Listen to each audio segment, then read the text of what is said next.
Hello la compagnie, j'espère que vous allez tous très bien. Je suis très contente de vous retrouver dans cette nouvelle vidéo dans laquelle je vous partage 5 idées de recettes, 5 idées de repas, comme vous le souhaitez, le midi, le soir, des choses plutôt gourmandes vous allez voir. J'espère que cette petite vidéo va vous plaire. C'est parti avec la première recette. Pour cette première recette, il s'agit d'une pizza que j'adore faire et que j'ai découvert grâce à ma meilleure amie. Donc là, j'avais pas totalement tous les bons ingrédients, je suis désolée, mais je vais vous dire ça au fur et à mesure. Donc c'est une pizza sur base de mascarpone, un vrai régal. Donc comme vous l'avez compris, vu que c'est sur base de mascarpone, je vais venir appliquer sur ma pâte qui n'est pas faite moi-même. Je dois l'avouer, je prends pas le temps de faire ma pâte à pizza moi-même. Bref, donc je viens étaler du mascarpone sur toute ma pâte. Je vais venir couper ma mozzarella et je vais tout simplement en éparpiller un petit peu partout au-dessus du mascarpone, enfin de la mascarpone, pardon. La recette est vraiment idéale avec de la pancetta au-dessus, mais dans mon magasin il n'y en avait plus, donc j'ai pris l'alternative de la copa. Mais vraiment, je vous assure que c'était bon, hein, mais la pancetta, c'est ça qui fait toute la différence sur cette pizza. Donc j'en mets un petit peu partout sur la pizza, faut pas hésiter à être généreux parce que ça va beaucoup réduire. Je mets un petit peu d'emmental, mais le parmesan c'est mieux. Encore une fois, j'en avais pas. Un peu d'origan au four pendant environ 15 minutes, généralement 15 minutes à 200 degrés, et c'est un pur régal. Accompagné d'une petite salade, c'est parfait. Maintenant on passe à la deuxième recette. C'est une recette que j'aime bien faire en fait quand je mange des haricots verts, parce que les haricots verts nature c'est pas vraiment bon, voilà. Donc généralement je fais soit des haricots au soja, enfin avec de la sauce soja et du saumon, ou sinon j'aime bien faire ça. Donc je vais d'abord couper mes oignons comme vous pouvez le voir. J'aime bien, généralement je prends un oignon, j'adore l'oignon, j'ai tendance à en mettre plutôt partout, donc je viens émincer mon oignon assez finement et je vais venir le faire revenir dans une poêle avec un petit peu d'huile d'olive. Donc je fais revenir tout ça à la poêle et je vais également faire chauffer mes haricots, donc dans de l'eau bouillante. Enfin voilà, c'est des haricots verts surgelés, hein, mais je les fais cuire. De toute façon, de toute manière, j'allais dire je les fais cuire à l'eau, mais ils se font tous cuire à l'eau quand ils arrivent, si je dis pas de bêtises. Donc je fais ça et je vais également commencer à faire revenir mes boulettes de viande. Généralement d'ailleurs à mi-cuisson, les boulettes de viande, je les coupe en deux. J'aime bien, je préfère, ça fait plusieurs petits morceaux de viande plutôt que des grosses boulettes. J'ajoute ensuite une brique entière de purée de tomates et je vais venir assaisonner, donc sel, poivre. J'aime bien ajouter différentes herbes un petit peu au feeling. J'avais aussi ajouté je crois du piment de Cayenne ce jour là. J'aime bien quand les haricots du coup, enfin et cette sauce quand c'est assez relevé. Donc je mélange ensuite mes haricots verts une fois que la cuisson est terminée.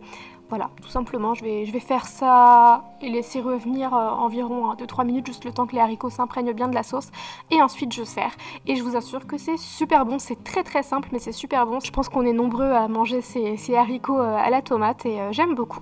Ensuite on passe aux pâtes au thon. Ça c'est la découverte que j'ai faite ces derniers temps, j'adore ça.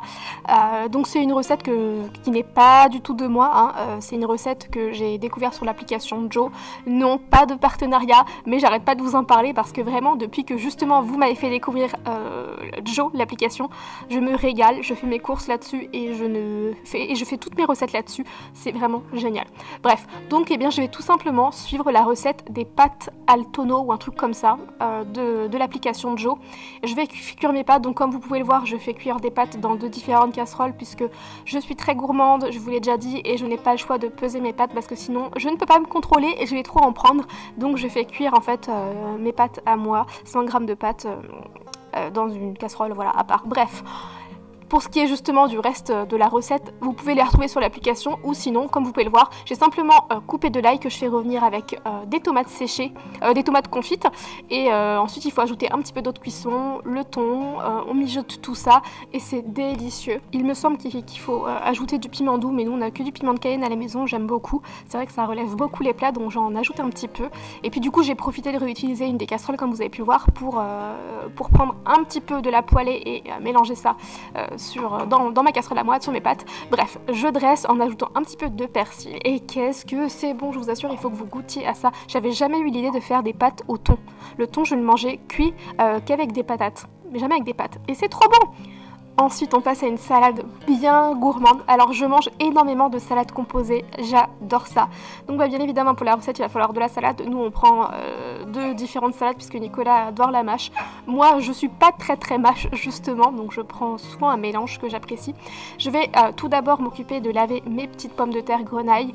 une fois lavées, je les coupe en bons petits morceaux et je vais mettre un petit filet d'huile d'olive dans ma poêle et les faire revenir. Donc d'abord je les fais revenir 5 minutes environ à feu plutôt vif et ensuite je termine la cuisson pendant environ 10 minutes à feu moyen et en couvrant la poêle, voilà. Donc je vais faire cuire ça. À côté, je vais commencer à faire cuire aussi mes œufs durs que je vais laisser cuire 10 minutes. Une fois que mes pommes de terre sont... Oh, désolée pour mes chiens qui sont en train de jouer à côté et qui font du bruit. Donc je dresse ma salade en ajoutant mes petites pommes de terre. Ah, ça me donne trop envie d'en manger. Je fais un petit peu cuire du bacon. Bien évidemment, vous pouvez mettre ce que vous voulez à la place du bacon. Et j'y ajoute pour encore plus de gourmandise des petits toasts. Camembert pour Nico parce qu'il déteste le chèvre. Mais chèvre pour moi puisque j'adore ça. Avec un petit peu de miel dessus. Et quel régal, cette salade était divine. À faire. Et on termine avec une des recettes les plus simples du monde et certainement que vous avez tous déjà mangé ça de cette manière ou différent, pas forcément avec du jambon, mais les coquillettes au jambon mixé, c'est toute mon enfance et c'est vraiment un petit peu un plat réconfort que j'adore me faire. Donc tout simplement je fais cuire mes coquillettes, j'y ajoute un tout petit peu de beurre mais pas trop quand même, hein. Je mélange, je sale, je poivre, j'y ajoute mon petit jambon mixé et qu'est-ce que c'est bon, je vous assure, hein, ça c'est vraiment un peu mon plat réconfort. J'adore ça, ça me rappelle tellement de moments d'enfance. Bon, un petit peu d'herbe pour faire joli. Et voilà, voilà pour cette courte vidéo, j'espère qu'elle vous aura plu. Désolée également pour le son qui n'était pas très bon, mais mon micro m'ayant lâché, j'ai dû faire avec celui de secours qui n'est pas top top. J'espère que ça aura été quand même. Je vous fais des très gros bisous et je vous retrouve très vite dans une prochaine vidéo. Ciao!